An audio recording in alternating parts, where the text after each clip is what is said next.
Hello everyone और आप लोगों के बीच में फिर से क्लास 9 के नए वीडियो के साथ में मैं मौजूद हूँ। मैं ब्रिजेश ओझा द साइंस मास्टर चैनल पे आप लोग के साथ अभी से बना हुआ हूँ। हम लोगों ने क्लास 9 का जो टॉपिक लिया था वो टॉपिक लिया था cell, the fundamental unit of life. उसमें हम लोगों ने जानने की कोशिश करी कि जो सेल है हमारा, जो फंडामेंटल यूनिट जिसको हम लोग कह रहे हैं, वो फंडामेंटल यूनिट कैसे है। वो फंडामेंटल यूनिट इसलिए है सेल को हम लोग फंडामेंटल यूनिट ऑफ लाइफ के बारे में जाना था कि क्यों कहा, क्योंकि हर स्ट्रक्चर जो है सेल से मिलकर बना है और कोई भी फंक्शन जो है वो सेल से ही स्टार्ट होता है। उसकी डिस्कवरी के बारे में जाना, सेल के टाइप्स के बारे में जाना। आज हम लोग बात करने वाले हैं, जैसा कि टॉपिक यहाँ पे लिखा हुआ है, structural organisation of eukaryotic cell. किसी भी यूकैरियोटिक सेल के स्ट्रक्चरल ऑर्गेनाइजेशन के बारे में जानते हैं। आपके एग्जाम्स में बड़ा ही फेवरेट क्वेश्चन है जो 1 नंबर में पूछा जाता है, what are the main region और what are the functional region of the sales.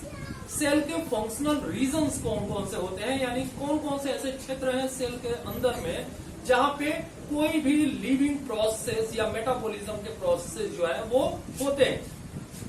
तो सेल के अंदर में जो जो प्रोसेस होते हैं वो 3 जगहों पे होते हैं। वो कौन कौन सी जगह है? पहला है हमारा प्लाज्मा मेम्ब्रेन, दूसरा है साइटोप्लाज्म और तीसरा है न्यूक्लियस।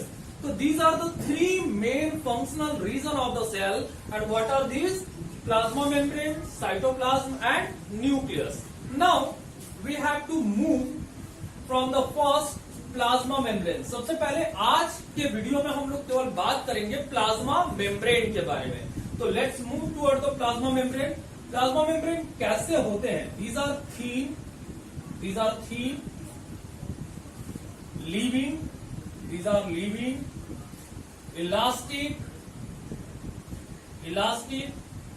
ट्रांसपेरेंट। सबके बारे में एक एक के बारे में जानेंगे। ये कैरेक्टरिस्टिक है transparent, electron microscopic,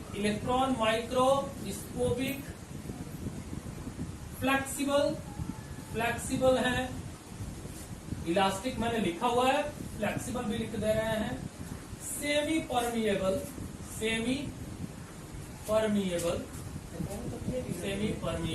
membrane,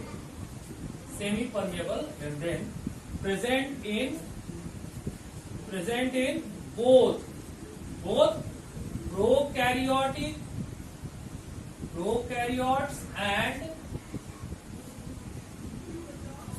eukaryotic cells, prokaryotic and eukaryotic cells। तो ये प्लाज्मा मेम्ब्रेन के कैरेक्टरिस्टिक मैंने यहाँ पे लिखे हैं, थोड़ा ध्यान से देखिएगा। कैसा होता है? थीन है, थीन यानी पतला है, लिविंग है तभी तो कोई प्रोसेस यहाँ पे हो पाएंगे। तो लिविंग पार्ट है ये सेल का, लिविंग होते हैं। इलास्टिक यानी लचीला होता है, यहाँ पे फ्लेक्सिबल भी मैंने लिखा हुआ है, तो फ्लेक्सिबल और इलास्टिक दोनों है। ट्रांसपेरेंट यानी जिसके आर पार देखा जा सके तो ट्रांसपेरेंट है। इलेक्ट्रॉन माइक्रोस्कोप है, दे कैन ओनली ऑब्जर्व और seen through the electron microscope. अगर हम इसको देखना चाहेंगे, इसके बारे में जानना चाहेंगे, तो हमें देखने के लिए किसकी जरूरत पड़ेगी? इलेक्ट्रॉन माइक्रोस्कोप की जरूरत पड़ेगी। इसीलिए इसको क्या बोला? Electron microscopy. Semi permeable membrane से मतलब है कि ये सेमी परमिएबल है। परमिएबिलिटी की बात करते हैं तो परमिएबल क्या होते हैं? वो substances that allow to movement of the different type of substances in and out of it is known as permeable. जैसे ट्रांसपेरेंट की बात की तो ट्रांसपेरेंट में हम लोग लाइट ऑब्जेक्ट्स की बात करते हैं, तो जानते हैं कि जो ट्रांसपेरेंट सब्सटेंस होते हैं वो क्या करते हैं? लाइट को अपने से होकर के जाने देते हैं। ट्रांसल्यूसेंट होते हैं तो वो कुछ लाइट को एब्जॉर्ब करते हैं और ग्लो करते हैं, जबकि ओपेक क्या होते हैं? रोक लेते हैं। ऐसे ही जब हम लोग परमिएबिलिटी की बात करते हैं तो परमिएबल वो होते हैं जो अपने से होकर के किसी भी तरीके के सब्सटेंस को आने जाने देते हैं। सेमी परमिएबल क्या होते हैं? जो किसी को जाने तो देते हैं लेकिन आने नहीं देते, या आने देते हैं तो जाने नहीं देते। यहाँ पे जब प्लाज्मा मेम्ब्रेन की बात करते हैं तो सबसे खास चीज की बात करते हैं कि ये सेलेक्टिवली सेमी परमेएबल मेम्ब्रेन है। It is also called as the selectively semi-permeable membrane. Why it is called the selectively semi-permeable membrane? Selectively semi-permeable membrane इसलिए कहते हैं क्योंकि ये सेलेक्ट करता है कि which type of substances have to move inside the cell and what type of substances have move out to the cell. किस तरीके के सब्सटेंस है जो सेल के अंदर मूव करेंगे और कौन से ऐसे सब्सटेंस है जो सेल के बाहर की तरफ मूव करेंगे। तो ये सेलेक्ट करता है चीजों को, इसीलिए इसकी जो परमेबिलिटी है वो सेमी परमेबल तो है लेकिन सेलेक्टिव सेमी परमेबल मेम्ब्रेन है। हम लोग थोड़ा सा बात करें कि सेमी परमेबल मेम्ब्रेन या प्लाज्मा मेम्ब्रेन का स्ट्रक्चर कैसा है। इस प्लाज्मा मेम्ब्रेन के इसके स्ट्रक्चर के बारे में जानते हैं कि इसका स्ट्रक्चर कैसा है। तो अगर इसके स्ट्रक्चर के ऊपर में चलेंगे तो हम देखेंगे कि जो प्लाज्मा मेम्ब्रेन है इट इज ट्राई लैमिनर यानी कंपोज ऑफ द 3 लेयर्स। ये कितने लेयर से मिलकर बना है? 3 लेयर से मिलकर बना है। It is composed of the 3 layers. ये 3 लेयर से मिलकर बना है। इसका जो नेचर होता है प्लाज्मा मेम्ब्रेन का वो कैसा होता है? It is a lipoproteinous in nature. Lipoproteinous in nature. Lipoprotein का मतलब क्या होता है? ये लिपिड का बना हुआ है। It is composed of the lipid and protein. तो लिपिड और प्रोटीन का, तो लिपिड की जो लेयर होती है वो कैसी होती है? लिपिड का बाई लेयर होता है और उस बाई लेयर के बीच में प्रोटीन के मॉलिक्यूल्स पाए जाते हैं। तो protein grains are present between the layer of lipid. Lipid के लेयर के बीच में प्रोटीन के मॉलिक्यूल्स जो हैं वो फ्लोट करते हैं, वो पाए जाते हैं। तो लिपिड बाई लेयर होता है और प्रोटीन के ग्रेन्स उसमें फैले रहते हैं। इस तरीके से अगर स्ट्रक्चर देखें, एक छोटा सा एक स्ट्रक्चर जल्दी से देख लेते हैं।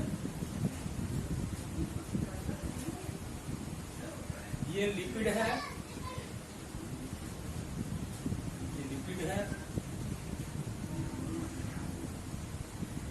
और इसमें ये प्रोटीन के ग्रेन्स जो है पड़े हुए हैं। तो ये क्या है? ये प्रोटीन है और ये लिपिड है।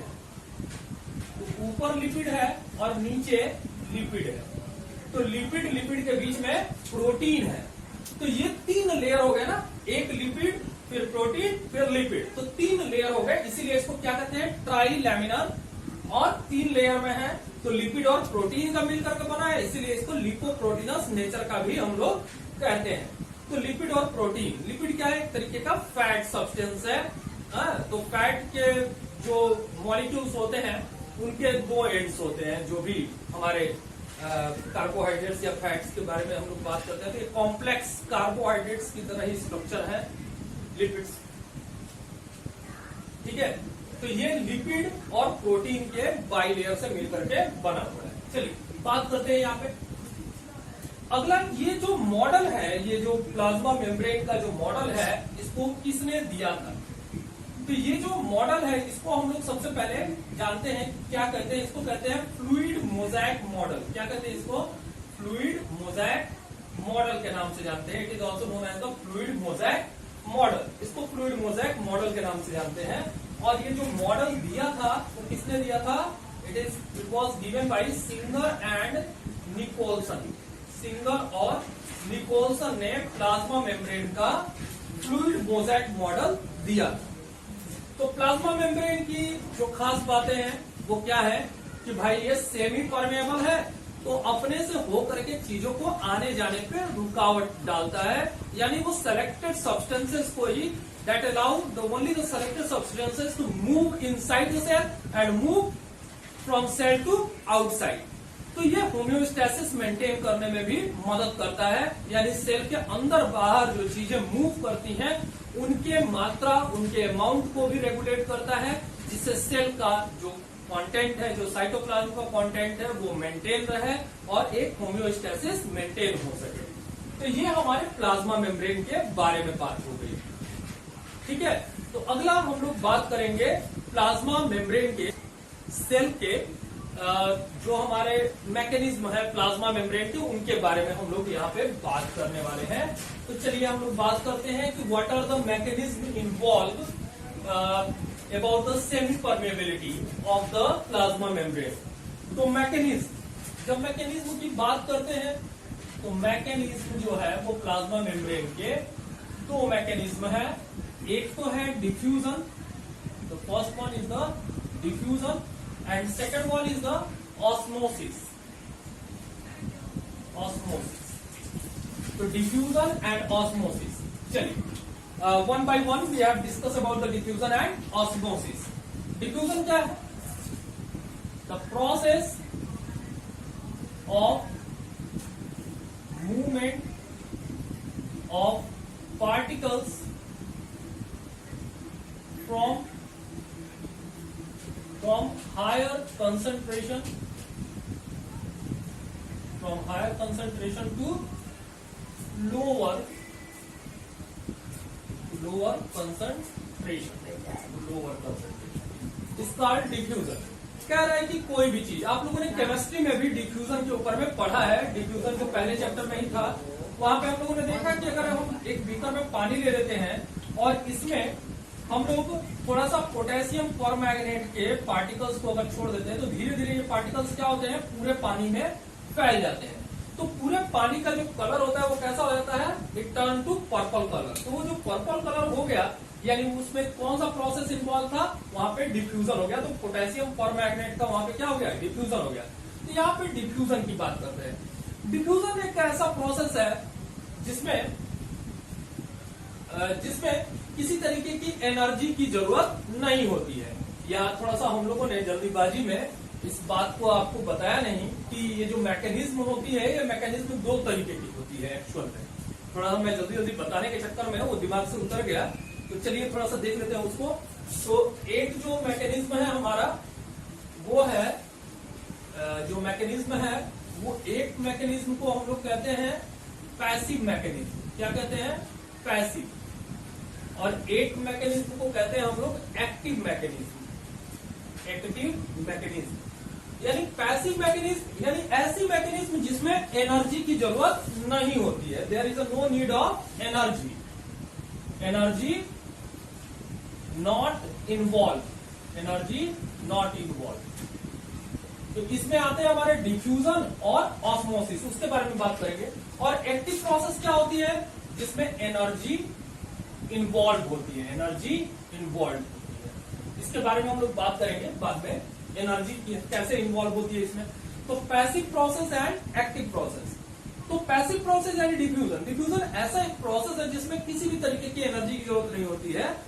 जो सब्सटेंसेस कहीं पे ज्यादा मात्रा में रहते हैं वो धीरे धीरे मूव करके उस कम मात्रा वाले क्षेत्र की तरफ मूव कर जाते हैं, यानी there movement from the higher region of concentration to the lower region of concentration.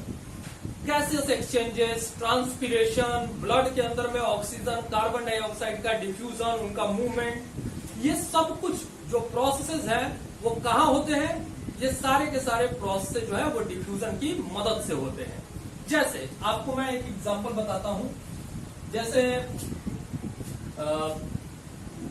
Exchange of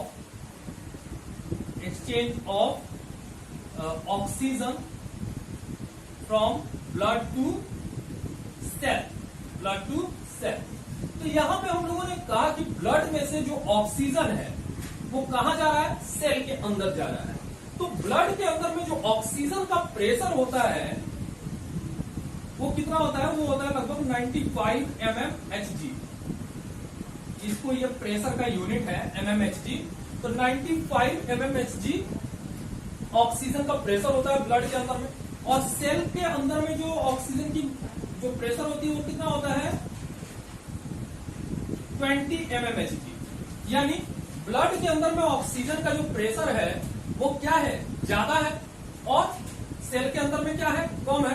तो ऑक्सीजन कहां से कहां मूव करेगा, from blood to cell. Similarly अगर हम बात करें कि carbon dioxide in cells to blood, carbon dioxide अगर सेल से अगर ब्लड में आ रहा है तो यहां पे इसकी जो मात्रा है वो कितना है, 52 mmHg। और जब ब्लड में आता है तो उसकी मात्रा कितनी है, 40 mmHg। तो कहां पे ज्यादा है, तो सेल के अंदर ज्यादा है, और वो कहां से कहां मूव करके आ रहा है, ब्लड में आ रहा है। तो ये प्रोसेस कहलाएगा हमारा डिफ्यूजन। तो डिफ्यूजन के प्रोसेस में गैसेस एक्सचेंजेस होते हैं इन आवर बॉडी। ब्लड के अंदर में ऑक्सीजन की मात्रा ज्यादा है, तो ये कहां से कहां मूव करेगा, हायर रीजन से, हायर जहां पे कॉन्सेंट्रेशन इसका है वहां से मूव करेगा लोअर कॉन्सेंट्रेशन रीजन में।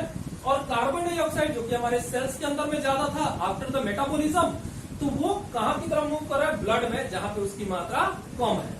तो दोनों तरफ हम लोगों ने देखा कि मूवमेंट जो हो रहा है ऑक्सीजन का या कार्बन डाइऑक्साइड का, वो कहां से कहां हो रहा है, from the lower higher region to the lower region. ठीक है, तो इसके अगर हम लोग कुछ बात करें कि ये किस तरीके से हमारे लिए जरूरी है या इसके क्या एडवांटेजेस हैं, तो हम लोगों ने अभी बात किया डिफ्यूजन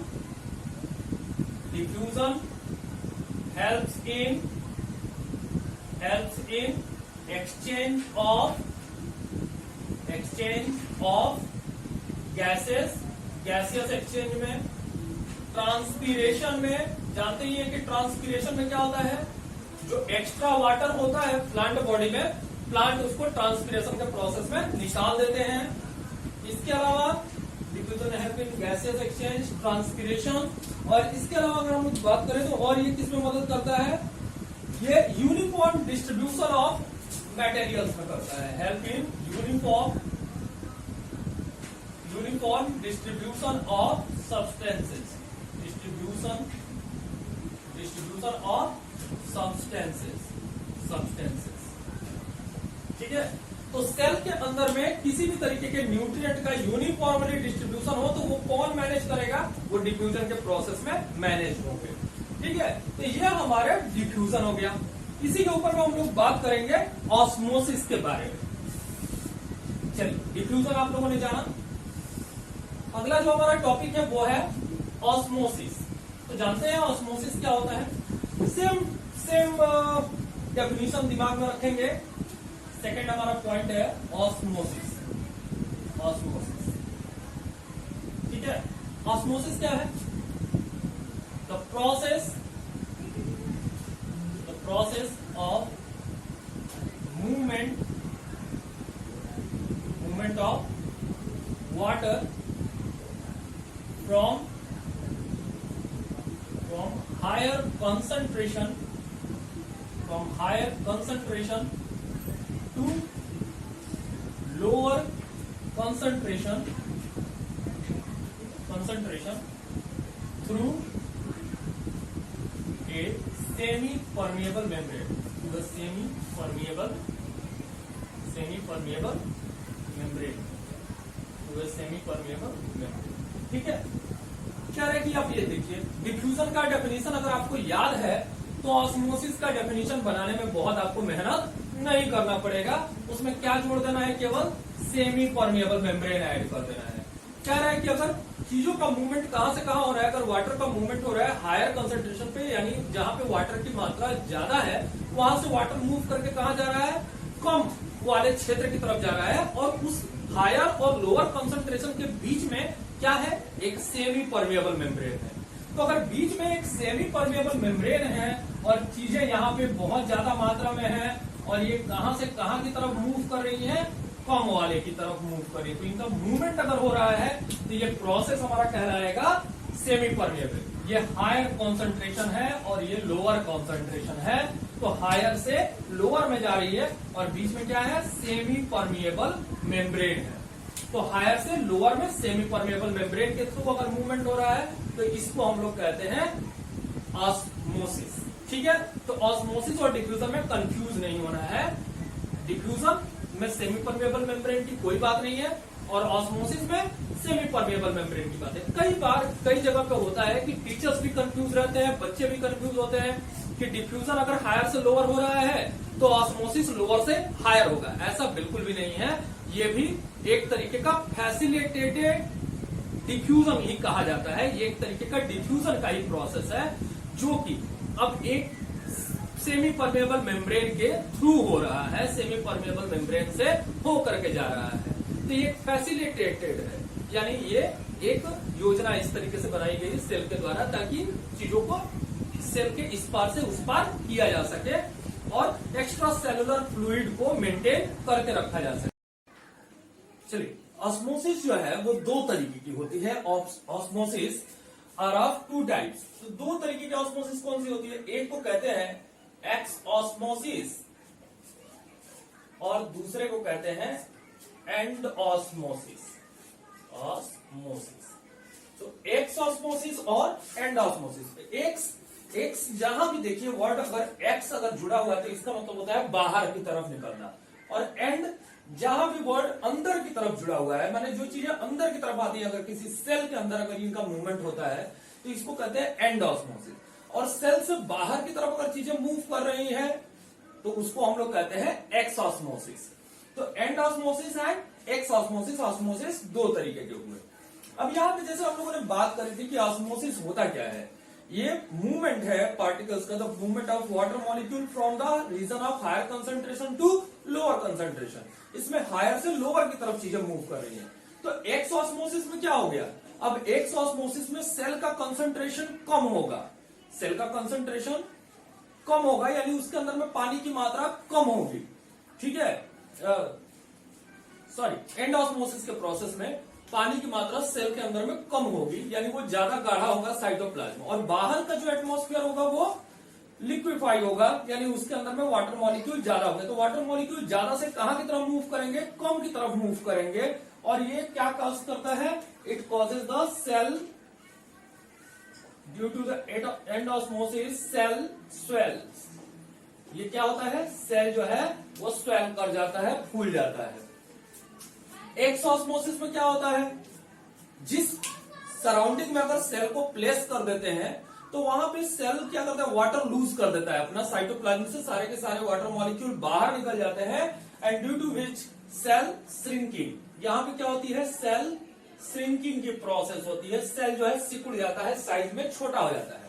आप लोगों ने देखा है कि घर में खीर या सेवई बनती है तो उस खीर और सेवई के अंदर में अगर हम लोग रेजिन्स डाल देते हैं, किशमिश डाल देते हैं, तो वो सारा का सारा किशमिश क्या होता है? फूल जाता है। तो उसके फूलने के प्रोसेस को कहते हैं एंड ऑस्मोसिस, यानी वो अंगूर की जो कवरिंग है वो सेमी परमेबल है, उससे हो करके वाटर मॉलिक्यूल या मिल्क जो है उसके अंदर पहुंच जाता है, जिससे कि वो स्वेल कर जाते हैं, फूल जाते हैं। अगर हम किसी अंगूर को किसी कॉन्सेंट्रेटेड शुगर सिरप में रख दें, चीनी के घोल में, गाढ़ा चीनी के घोल में रख दें, तो अंगूर क्या होगा? पिचक जाएगा। आप लोग करके देखिएगा, घर पे एक गाढ़ा चीनी का रस बनाइएगा, उसके अंदर में अंगूर डालकर देखिएगा, अंगूर जो है पिचक जाएगा। ये किसका एग्जांपल होगा? एक्स ऑस्मोसिस का एग्जांपल होगा। तो ये सेल के जो रिस्पॉन्सेज हैं अपने सराउंडिंग के लिए वो अलग अलग तरीके के सोल्यूशंस में अलग अलग होते हैं। अब उसके ऊपर में जो ऑस्मोटिक सोल्यूशंस हैं वो हम लोगों ने तीन कैटेगरी में डिवाइड किया है। एक है हाइपोटोनिक, दूसरा है हाइपरटोनिक सोल्यूशन, और तीसरा होता है हमारा आइसोटोनिक सोल्यूशन। तो हाइपोटोनिक, हाइपरटोनिक एंड आइसोटोनिक। चलिए यहां पे एक दो बात हम लोग समझते हैं थोड़ा सा, जो इस टॉपिक को समझाने में हमारी मदद करेगा। हम लोग बार बार एक बात कर रहे हैं, कंसंट्रेशन। ये जो वर्ड है कंसंट्रेशन, कंसंट्रेशन का मतलब क्या होता है भाई? कंसंट्रेशन का मतलब होता है गाढ़ापन। अगर साधारण लैंग्वेज में अगर हम समझने का प्रयास करें तो कंसंट्रेशन का मतलब होता है गाढ़ा। जैसे आपने एक कप पानी लिया और उसके अंदर में एक चम्मच शुगर डाला, और दूसरा उतना ही एक कप पानी लिया और उसके अंदर में 2 चम्मच शुगर के ऐड किए, तीसरा कप पानी लिया और उसमें 4 चम्मच शुगर के डाले। कौन सा कंसंट्रेशन सबसे मीठा होगा? तो मीठा होगा जिसमें 4 चम्मच शुगर हम लोगों ने ऐड किया है एक ही कप पानी में। अब उनकी अगर आप डेंसिटी देखेंगे, जैसे हम लोगों ने केमिस्ट्री में डेंसिटी के ऊपर में बात करी थी, तो जिसमें 1 चम्मच डाला है वो पतला होगा, जिसमें 2 चम्मच डाला है वो थोड़ा सा गाढ़ा होगा, और जिसमें 4 चम्मच चीनी ऐड किया है वो बहुत ही गाढ़ा होगा। यानी उसका कंसंट्रेशन ज्यादा है, वो ज्यादा गाढ़ा है। लेकिन गाढ़ा ज्यादा है तो गाढ़ा ज्यादा किस लिए है? क्योंकि उसमें शुगर के कंटेंट ज्यादा है, इस वजह से सॉल्यूट ज्यादा होने की वजह से वो सॉल्यूशन कैसा है? ज्यादा गाढ़ा है। जिसमें सॉल्यूट कम है वो कम कंसंट्रेटेड है, यानी उसमें पानी की मात्रा ज्यादा है। तो यहां पे 2 चीजें आपको इजीली समझने का प्रयास करेंगे आप लोग कि सेल, जब सेल की बात करते हैं तो कहते हैं कि सेल का कंसंट्रेशन ज्यादा है, सेल का कंसंट्रेशन ज्यादा है यानी सेल के अंदर में वाटर मॉलिक्यूल कम है। जब कहते हैं सेल का कंसंट्रेशन कम है यानी सेल जो है वो सराउंडिंग के अकॉर्डिंगली पतला है यानी उसमें वाटर मॉलिक्यूल ज्यादा है। और जब कहते हैं दोनों का कंसंट्रेशन बराबर है यानी सराउंडिंग और सेल दोनों एक बराबर के कंसंट्रेशन में है यानी जो सॉल्यूट का मूवमेंट है वो कहीं होने वाला नहीं है। तो हाइपो, अब यहां पे देखिए ये हम लोगों ने तो मिटा देते हैं। यहां पे हाइपो, हाइपो का मतलब होता है कम, हाइपो का मतलब होता है कम, हाइपर का मतलब होता है ज्यादा और आइसो का मतलब होता है एक समान। ठीक है, तो अभी यहां पे अगर हम लोग एक इस तरीके से एक्टिविटी अगर परफॉर्म करें, यहां पे एक पेट्री डिश ले लिया और इस पेट्री डिश में हम लोगों ने एक सेल प्लेस कर दिया है और इसको हम लोगों ने एक सोल्यूशन में, एक सॉल्ट सोल्यूशन में रख दिया है। सेम वही प्रोसीजर यहां भी एक पेट्री डिश है, इसके अंदर एक लिक्विड मटेरियल है और उसके अंदर में एक सेल को प्लेस कर दिया है। वैसा ही पेट्री डिश यहां भी है और इसके अंदर में हम लोगों ने एक सेल को प्लेस कर दिया है। अब देखिए हाइपोटोनिक सॉल्यूशन, हाइपोटोनिक सॉल्यूशन यानी वो सॉल्यूशन, उस तरीके का सॉल्यूशन जिसमें हाइपो, हाइपो यानी कम, यानी सेल का कंसंट्रेशन ज्यादा है लेकिन उस सराउंडिंग का कंसंट्रेशन क्या है, कम है। तो यानी सेल ज्यादा गाढ़ा है और जो सराउंडिंग है वो कम गाढ़ी है, यानी सराउंडिंग के अंदर में वाटर मॉलिक्यूल ज्यादा है और सेल के अंदर में वाटर मॉलिक्यूल कम है। तो यहां पे क्या है, solution has more amount of water than cell। तो यहां पे क्या होगा, यहां पे होगा एंड ऑस्मोसिस। यहां पे कौन सा प्रोसेस होगा, एंड ऑस्मोसिस का प्रोसेस होगा। तो हाइपोटोनिक सॉल्यूशन में कौन सा प्रोसेस होगा, एंड ऑस्मोसिस का प्रोसेस होगा। और यहां पे रिजल्टेंट क्या होगा, यहां पे पूछता है कि अगर किसी सेल को हाइपोटोनिक सॉल्यूशन में रखे तो सेल के ऊपर में क्या असर पड़ेगा, cell swells, cell swells, cell क्या होगी, फैल जाएगी, फूल जाएगी सेल। तो सेल स्वेलिंग होगा क्योंकि जिस कंसंट्रेशन में, जिस सॉल्यूशन के अंदर में सेल को प्लेस किया है उसमें पानी की मात्रा ज्यादा है। These are the actual movement of water inside the cell that causes the cell swelling, and this process is governed by the end osmosis। ये प्रोसेस किसकी वजह से हो रहा है, एंड ऑस्मोसिस की वजह से हो रहा है और उसमें वाटर मॉलिक्यूल अंदर की तरफ घुसे जा रहे हैं। हाइपर अभी मैंने बताया ज्यादा, तो हाइपर का मतलब है ज्यादा, यानी जिस सराउंडिंग में सेल को रखा गया है उस सराउंडिंग का कंसंट्रेशन, उस सॉल्यूशन का कंसंट्रेशन सेल के कंसंट्रेशन से ज्यादा है। सेल के कंसंट्रेशन से क्या है, ज्यादा है। तो सेल का कंसंट्रेशन से ज्यादा है यानी इसमें सराउंडिंग में वाटर मॉलिक्यूल का जो अमाउंट है वो कम है और सेल में ज्यादा है। Solution has less amount of water than cell. Cell की अपेक्षा यहां पे वाटर मॉलिक्यूल सराउंडिंग का कम है, तो यहां पे क्या होगा, यहां पे एक्स ऑस्मोसिस होगा यानी सेल जो है वाटर लूज करेगा। तो यहां पे कौन सा प्रोसेस हो रहा है, एक्स ऑस्मोसिस हो रहा है, एक्स ऑस्मोसिस हो रहा है।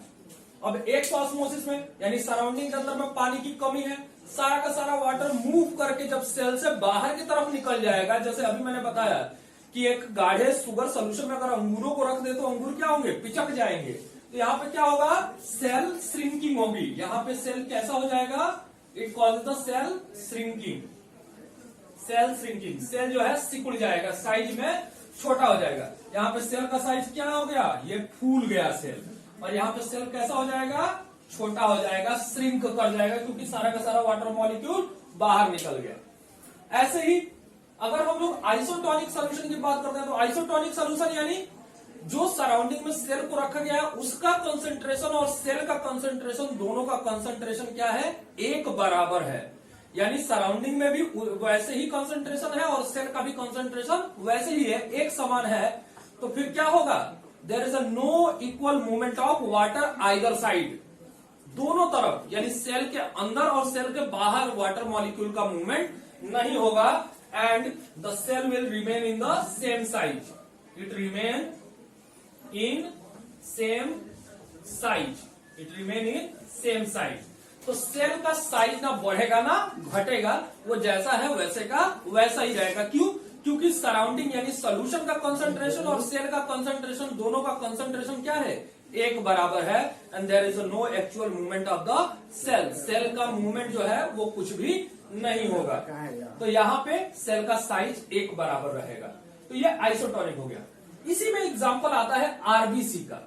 तो आरबीसी को हम लोग अलग अलग सॉल्ट सॉल्यूशंस में अगर हम प्लेस करते हैं तो आरबीसी यानी रेड ब्लड सेल के ऊपर में या रेड ब्लड कार्पसल्स के ऊपर में इन सॉल्ट सॉल्यूशन का क्या असर पड़ता है। अगर हम लोग किसी आरबीसी को हम लोग अलग अलग तरीके के सॉल्ट सॉल्यूशन में प्लेस करते हैं तो अलग अलग सॉल्ट सॉल्यूशन के बारे में जानेंगे। उसमें देखेंगे कि किस तरीके से आरबीसी पे क्या असर पड़ता है, आरबीसी का क्या असर पड़ता है उसमें। ठीक है, तो इसमें आरबीसी को अलग अलग तरीके के सॉल्ट सॉल्यूशंस में हम लोगों ने रखा हुआ है। 0.9% salt solution, 2% salt solution and 0.5% salt solution. ठीक है, तो 0.9% सॉल्ट सॉल्यूशन, 0.5% सॉल्ट सॉल्यूशन, तो ये हाइपोटोनिक सॉल्यूशन यानी 0.5% सॉल्यूशन, 2% सॉल्यूशन और 0.9% सॉल्यूशन। तो 0.9%, तो जो आरबीसी का जो सेलुलर कंटेंट होता है, जो साइटोप्लाज्म होता है, वो कितना होता है? 0.9% के बराबर ही होता है। तो यानी इसमें अगर आइसोटोनिक सॉल्यूशन में रखते हैं 0.9%, यहां पे हम लोग देख रहे हैं, तो साइटोप्लाज्म का कंसंट्रेशन भी आरबीसी का कैसा होता है? इतना ही होता है। ये आरबीसी का भी कंसंट्रेशन कितना होता है? 0.9% ही होता है।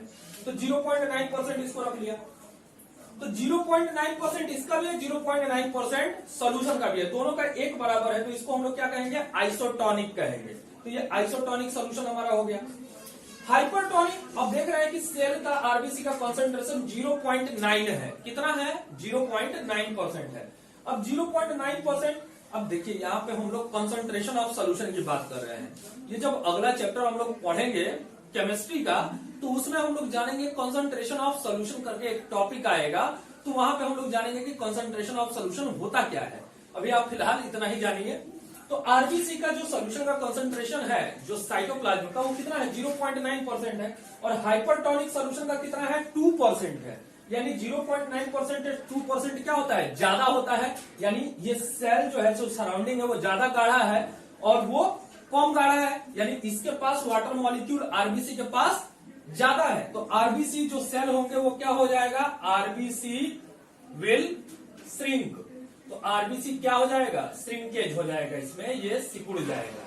ठीक है ना, तो आरबीसी सिकुड़ जाएगा।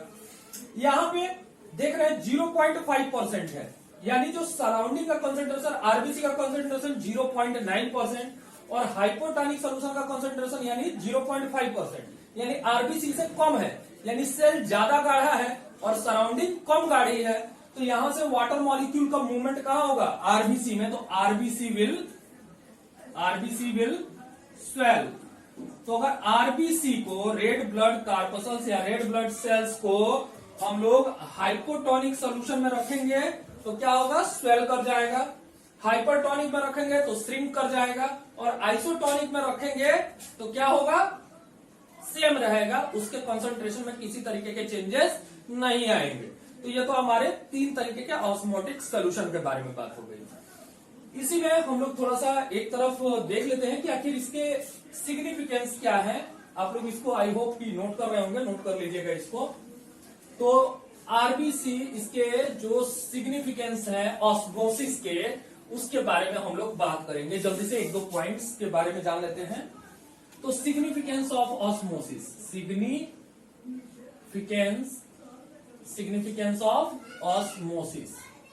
Significance of osmosis. तो पहला है हमारा absorption of water by root. Absorption of water by root. Root जो है जमीन से जो वाटर एब्जॉर्ब करता है वो किसकी वजह से करता है? ऑस्मोसिस की वजह से करता है। दूसरा, opening and closing of stomata. Opening and closing of stomata. दिन के समय में स्टोमेटा खुलते हैं और रात के समय में स्टोमेटा बंद हो जाते हैं। जानते हैं स्टोमेटा क्या होते हैं? They are the small pore present on the lower surface of leaf. Leaf के लोअर सरफेस पे पाए जाने वाले छोटे छोटे माइन्यूट पोर्स होते हैं जिनके थ्रू गैसेस एक्सचेंजेस होते हैं। तो opening and closing of stomata भी ऑस्मोसिस के प्रोसेस में होती है। Closing of leaflet of touch me not plant. Touch me not plant देखा है? छुई मुई की पत्तियों को जब हम छूते हैं तो वो बंद हो जाती हैं। तो ये पत्तियों का बंद होना भी ऑस्मोटिक चेंजेस के ऊपर में डिपेंड करता है। ऑस्मोसिस में आए हुए परिवर्तनों के अनुसार ही पत्तियां क्या होती है? बंद हो जाती है। ठीक है। इसके अलावा ट्रांसपीरेशन वगैरह में भी मदद करते हैं। तो ये सब हमारे कुछ ऑस्मोसिस के सिग्निफिकेंस है। अगर एग्जाम में आता है तो इनको लिखिएगा आप लोग। चलिए आगे हम लोग बात करते हैं। अभी ये सब जो प्रोसेसेस हम लोगों ने पढ़ा वो क्या था? ये सारे के सारे पैसिव प्रोसेसेस थे। अभी हम लोग बात करेंगे एक्टिव प्रोसेसेस के बारे में कि एक्टिव प्रोसेस आखिर होते क्या है। ठीक है। तो एक्टिव प्रोसेस के बारे में जल्दी से बात करते हैं। एक्टिव प्रोसेस, इसको नोट कर लीजिएगा आप लोग। तो यहां पे हम लोग बात करेंगे एक्टिव प्रोसेसेस के बारे में कि कौन कौन से एक्टिव प्रोसेसेस हमारे होते हैं। चलिए, तो active process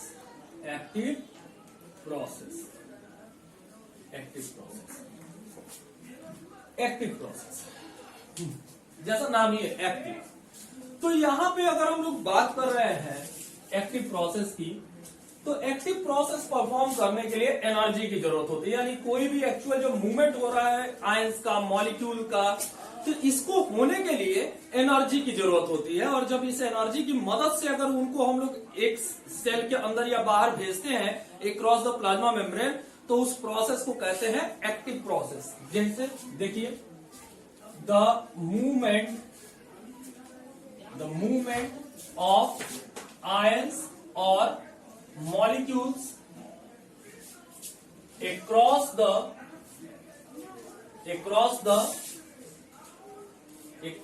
plasma membrane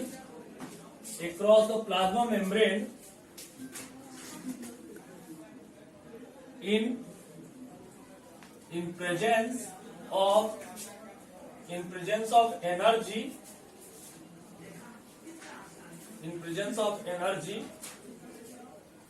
in the form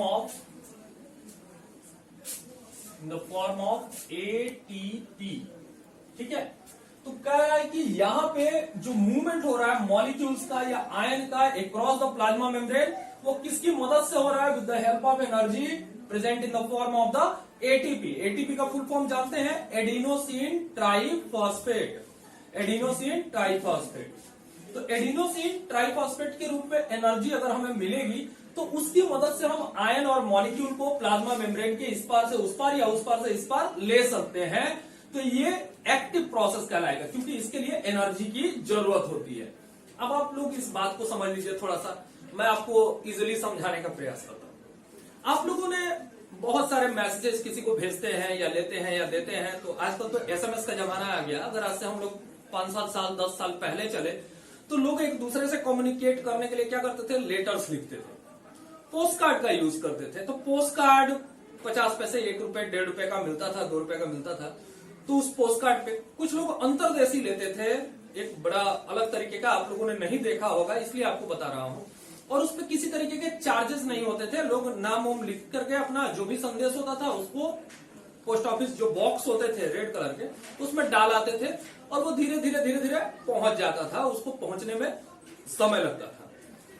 फिर उसके बाद में अंतर्देशी वाला जमाना आया तो वो थोड़ा महंगा मिलता था और वो कंपैरिजन टू पोस्टकार्ड उसकी स्पीड मानी जाती थी कि अच्छी है। लेकिन उसके बाद में क्या आ गया, रजिस्ट्री आ गई। तो रजिस्ट्री का भी था कि भाई 10 दिन के अंदर कहीं से कहीं भी आप रजिस्टर्ड जो डाक होता है, जो पोस्ट होता है, वो पहुंच जाता है। फिर आ गया स्पीड पोस्ट। तो स्पीड पोस्ट के चार्जेस भी ज्यादा होते थे और उसका मानना था कि वो 24 घंटे में 48 घंटे के बीच में वो देश के किसी भी कोने में उसको डिलीवर्ड किया जा सकता है। फिर उसके बाद में आप देखते हैं बहुत सारे कोरियर भी आ गए जो 24 घंटे में 12 घंटे में किसी कोरियर को कहीं से कहीं डिलीवर्ड कर देते हैं। तो ये जो फैसिलिटीज बढ़ी वो किसकी वजह से बढ़ी, पैसे की वजह से बढ़ी। और पैसा क्या दे रहा है, पैसे के सेंस में एनर्जी मिल रही है। तो यहाँ पे जो एक्चुअल मूवमेंट हो रहा है पार्टिकल्स का वो एनर्जी के साथ में हो रहा है, इसीलिए इसको हम लोग कहते हैं एक्टिव प्रोसेस। तो ये हमारा एक्टिव प्रोसेस। अब इसके सिग्निफिकेंस क्या है, ये कहां कहां होता है, इसके क्या क्या रोल है। सिग्निफिकेंस की अगर बात करें तो सिग्निफिकेंस यानी नर्व इम्पल्सेस में मदद करता है। It help in nerve impulses, nerve impulses में मदद करता है। इसके अलावा ये मसल कोऑर्डिनेशन में मदद करता है, ठीक है ना। किसमें मदद करता है, it help in muscles coordination, muscle coordination. Muscle coordination में sodium ion and potassium ion balance in our body. हमारे शरीर में सोडियम और पोटेशियम आयन के बैलेंस के लिए इस तरीके के प्रोसेसेस की जरूरत होती है, ठीक है। तो आपको समझ में आया होगा active process and passive process. इसी में और एक हमारा प्रोसेस है जिसको हम लोग कहते हैं एंडोसाइटोसिस। क्या कहते हैं, एंडोसाइटोसिस। चलिए ये अलग टॉपिक है, ये हम लोगों ने एक्टिव ट्रांसपोर्ट पढ़ लिया, एक्टिव प्रोसेस और पैसिव प्रोसेस। तो एंडोसाइटोसिस, यहां पे इसके वर्ड का मीनिंग ही जान लेते हैं। एंडो का मतलब क्या होता है, इनसाइड, और साइटो यानी सेल, साइटो यानी सेल, तो सेल के अंदर। तो कह रहे हैं कि द मूवमेंट ऑफ आयंस और मॉलिक्यूल्स और large particles inside the cell is known as endocytosis. इसको हम लोग फैगोसाइटोसिस भी कहते हैं, फैगोसाइटोसिस, फैगोसाइटोसिस, ठीक है ना। इसको हम लोग कहते हैं सेल ईटिंग। क्या कहते हैं, सेल ईटिंग का प्रोसेस। यहां पे सेल कुछ खा रहा है तो एंडोसाइटोसिस भी इसको कहते हैं, इसको फैगोसाइटोसिस के नाम से भी जानते हैं। तो एंडोसाइटोसिस को यानी the process of taking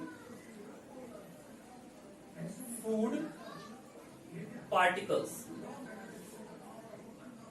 inside the cell, inside the cell, cell के अंदर में किसी लार्ज मॉलिक्यूल या आयन को लेने का जो प्रोसेस है उसको हम लोग कहते हैं एंडोसाइटोसिस। चलिए फैगोसाइटोसिस के बारे में बात करेंगे। तो एंडोसाइटोसिस को हम लोगों ने दो पार्ट में डिवाइड कर दिया। एक को कहते हैं पिनोसाइटोसिस। क्या कहते हैं, पिनोसाइटोसिस। और एक को कहते हैं फैगोसाइटोसिस, फैगोसाइटोसिस, फैगोसाइटोसिस। तो पिनोसाइटोसिस का मतलब होता है सेल ड्रिंकिंग। क्या इसका मतलब होता है, सेल ड्रिंकिंग। तो इस सेल ड्रिंकिंग में क्या करते हैं, they are taking the liquid molecule, they are taking liquid molecule inside the cell. Pinocytosis में सेल क्या करता है, सेल ड्रिंकिंग का प्रोसेस इसको कहते हैं, सेल का पीना, जैसे सेल पी लेता है कोई चीज। तो इसमें लार्ज जो लिक्विड मॉलिक्यूल्स होते हैं सेल उसको एब्जॉर्ब कर लेता है। फैगोसाइटोसिस इसको कहते हैं सेल ईटिंग। क्या कहते हैं इसको, सेल ईटिंग का प्रोसेस कहते हैं। ये सेल ईटिंग है और इसमें लार्ज मॉलिक्यूल्स को सेल क्या करता है, कंज्यूम कर जाता है। जैसे ये अमीबा है and amoeba take the large food particles like this, they form a groups of pseudopodia and ultimately take the food inside the body. तो इस फूड पार्टिकल को शरीर के अंदर लेने का जो प्रोसेस है अमीबा में, उसको हम लोग कहते हैं फैगोसाइटोसिस। तो ये एंडोसाइटोसिस है। एंडो का मतलब अंदर, सेल के अंदर कोई भी मॉलिक्यूल या लिक्विड मॉलिक्यूल को सेल के अंदर लेने के प्रोसेस को एंडोसाइटोसिस कहते हैं। इसी में हमारा जो प्रोसेस है वो है एक्सोसाइटोसिस। एक्सोसाइटोसिस। तो एक्सोसाइटोसिस में क्या हो रहा है भाई, एक्स का मतलब होता है बाहर की तरफ, एक्स का मतलब क्या हुआ, आउट, और साइटो यानी सेल, साइटो यानी सेल। तो सेल वॉमिटिंग, इसको हम लोग क्या कहते हैं, इसको कहते हैं सेल वॉमिटिंग। सेल वॉमिटिंग का प्रोसेस कहते हैं इसको। It is the process of cell vomiting. Cell vomiting का ये प्रोसेस है। एक्स मतलब आउट, साइटो यानी सेल, तो सेल के बाहर हमने कर दिया और इसको कहते हैं सेल वॉमिटिंग। सेल वॉमिटिंग का प्रोसेस। तो सेल वॉमिटिंग में अगर इस अमीबा के प्रोसेस को अगर रिवर्स कर दें तो अमीबा जो भी फूड पार्टिकल्स होते हैं, जो एक्सक्रीशन के प्रोसेस में अमीबा इन फूड पार्टिकल्स को क्या करता है, लूज करता है। तो जैसे इसको लिया, इसका डाइजेशन अगर कंप्लीट हो जाएगा तो डाइजेशन कंप्लीट होने के बाद ये धीरे धीरे क्या करेगा, ये शरीर के एक किनारे पे ले जाएगा और सेल के बाहर इसको निकाल देगा। तो सेल के बाहर जब निकल जाएगा तो वो बाहर हो गया, यानी सेल ने क्या कर दिया, उसको वोमिट कर दिया। तो इस प्रोसेस को कहते हैं एक्सोसाइटोसिस। तो यहाँ पे हम लोगों ने इस प्लाज्मा मेम्ब्रेन के जो फंक्शंस थे, जो स्ट्रक्चर थे, उसके बारे में अच्छी तरीके से समझ लिया, जान लिया। अब अगली बार जब जुड़ेंगे तो हम लोग जानेंगे सेल वॉल के बारे में, साइटोप्लाज्म के बारे में, थोड़े से साइटोप्लाज्म के बारे में जानेंगे और कुछ सेल ऑर्गेनेल्स के बारे में जानेंगे। और फिर एक और वीडियो आएगा जिसमें बचे हुए सेल ऑर्गेनेल्स और न्यूक्लियस के बारे में जानेंगे। तो लगभग 3-4 वीडियोज में और आने वाले 2 वीडियो में ये चैप्टर जो है आपका कंक्लूड करने का प्रयास करूंगा मैं। Till then good bye.